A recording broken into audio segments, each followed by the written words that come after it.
Hello बच्चों, कैसे हैं आप सब। आई होप आप बहुत अच्छे से होंगे। और बेटा क्या चल रहा है आजकल, पढ़ाई लिखाई के साथ कुछ मस्ती वस्ती चल रही है नहीं चल रही है। चलो, आज हम आपको याद है हमने लास्ट टॉपिक में क्या पढ़ा था। हमने पढ़ा था कारक। ठीक है, हमने उसकी परिभाषा पढ़ी थी और उसके भेद पढ़े थे और समझे थे। फिर मैंने आपको बोला था कि मैं एक एक कारक को पकड़ूंगी और आपको पूरा अच्छे से डिफाइन करके आपको समझाने की कोशिश करूंगी। ठीक है, तो आज जो हम पहला कारक पढ़ेंगे उसका नाम है कर्ता कारक। अब कर्ता कारक की परिभाषा क्या है, थोड़ा सा अलर्ट हो जाओ और ध्यान से सुनने की कोशिश करो। वाक्य में संज्ञा या सर्वनाम का वह रूप जिससे क्रिया करने वाले का ज्ञान हो, कर्ता कारक कहलाता है। ये तो हो गई इसकी डेफिनेशन। अगर मैं आसान शब्दों में इसको बताऊंगी तो कैसे बोलूँगी कि आसान शब्दों में हम कैसे बात करेंगे। कोई भी वाक्य जिसमें कार्य करने वाले का पता लगता है उन्हें हम कर्ता कारक कहते हैं। इजी है, समझ में आया। डेफिनेशन दोबारा क्लियर करूं।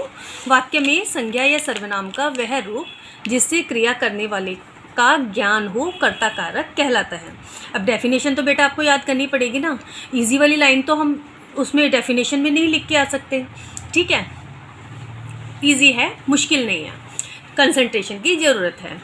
अब कर्ता कारक के कितने भेद होते हैं। कर्ता कारक के दो भेद होते हैं।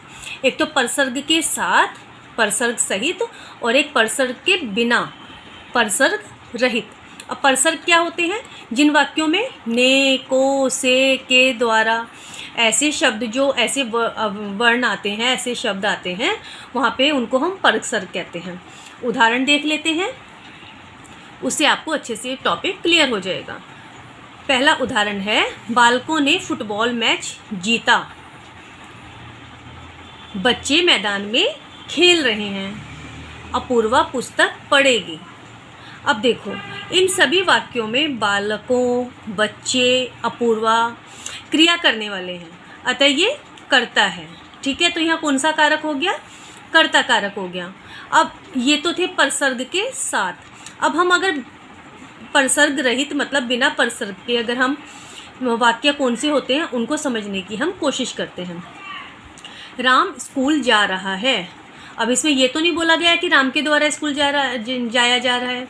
यहाँ सिंपल सेंटेंस है, राम स्कूल जा रहा है, तो यहाँ पे राम कौन हो गया, कर्ता कारक, कर्ता हो गया। नरेश खाना खाता है। अब नरेश की क्रिया क्या है, खाना खाना, तो कर्ता कौन हो गया, यहाँ पे नरेश हो गया। तो इस तरह से यहाँ पे ये हो गए कर्ता कारक। अब देखो, बादल गरज रहे हैं। अब जहाँ पे नेचुरल बातें आ जाती हैं, नेचर से रिलेटेड आ जाती हैं, तो वहाँ पे परसर्ग नहीं लगता, वहाँ पे विदाउट परसर्ग के ही सेंटेंसेस बनते हैं। इसको मैं आगे और उदाहरणों के द्वारा आपको समझाऊंगी।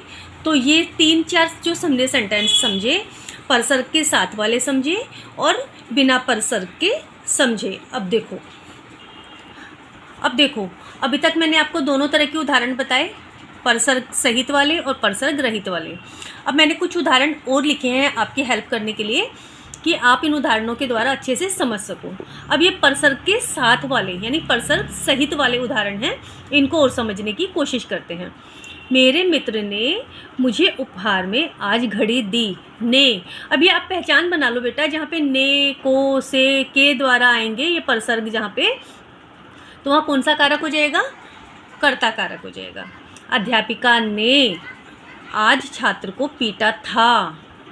अब ये मेरे मित्र ने मुझे उपहार में घड़ी दी, तो ये बताने वाला क्या बता रहा है, पास्ट टेंस में बता रहा है कि मुझे उस समय मेरे मित्र ने मुझे घड़ी दी थी। सुरेश ने केला खाया था। ठीक, मोहिनी के द्वारा गीत गाया गया। अभी नहीं गा रही है, गा चुकी है। मोहिनी के द्वारा गीत गाया गया। पिताजी को गांव जाना है। अब ये प्रेजेंट है, प्रेजेंट नहीं है, फ्यूचर है। जाएंगे, कब जाएंगे पता नहीं, लेकिन प्लानिंग हम अभी कर रहे हैं कि पिताजी को गांव जाना है। मुझसे देर रात तक जागा नहीं जाता। मुझसे देर रात तक जागा नहीं जाता।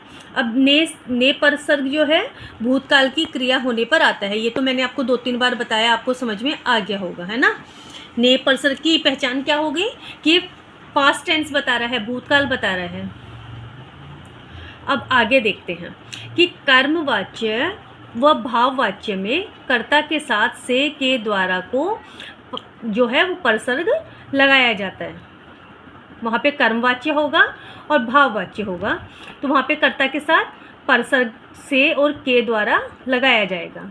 अब देखो, प्राकृतिक शक्ति या पदार्थ कर्ता के रूप में हो तो ने परसर्ग का प्रयोग नहीं होता। नहीं समझ में आया आपको? जहाँ पे प्राकृतिक शक्तियों के बारे में या प्राकृतिक चीज़ों के बारे में जब हम बात करेंगे तो कर्ता के रूप में ने परसर्ग यूज़ में नहीं होगा, प्रयोग में नहीं होगा। उनके सेंटेंसेस कैसे होंगे? बादल गरज रहे हैं। अब ये तो नहीं बोला कि बादलों ने गरजा, बादल गरज रहे हैं। तूफान आ गया, बिजली चमक रही है, ज्वालामुखी फट गया। तो इस प्रकार जो वाक्य भूतकाल के लिए प्रयोग होते हैं और उन वाक्यों में ने परसर्ग का प्रयोग होता है, उन्हें परसर्ग सहित कर्ता कारक ही कहते हैं। मेरी बात आपको समझ में आ रही है कि दोबारा से रिपीट कर रही हूँ, ध्यान से सुनना। ने परसर्ग कहाँ यूज़ नहीं होगा? जहाँ पे प्राकृतिक शक्तियों की बात होती है। प्राकृतिक शक्तियाँ बिजली का चमकना, तूफान का आना, बादल गरजना, पेड़ गिरना, ज्वालामुखी फटना, ये सारे जो हैं प्राकृतिक आपदा, प्राकृतिक जो है शक्तियों का आना या फिर उनका शक्तिशाली होना है, तो वहाँ पे ने परसर्ग नहीं आएगा। अब मैं आपको ये बता रही हूँ कि इस प्रकार जो वाक्य भूतकाल के लिए प्रयोग होते हैं, भूतकाल के लिए जो प्रयोग होते हैं और उन वाक्यों में ने परसर्ग का प्रयोग होता है, ये मैंने आपको ऊपर पहले भी बताया है। तो उन्हें हम क्या कहेंगे? उन्हें हम कहेंगे परसर्ग सहित कर्ता कारक। उनको हम कहेंगे परसर्ग सहित कर्ता कारक। अभी हमने उदाहरण देखे परसर्ग सहित वाले और अब हम देखेंगे परसर्ग रहित के और उदाहरण। ठीक है? जो वाक्य वर्तमान और भविष्य काल के लिए प्रयोग होते हैं उन वाक्यों में ने परसर्ग का प्रयोग नहीं होता। उन वाक्यों को परसर्ग रहित कर्ता कारक कहा जाता है। अब देखो, बहुत अच्छी बात है, दिमाग में बिठा लो, इजी है, बहुत यूज़फुल बात है।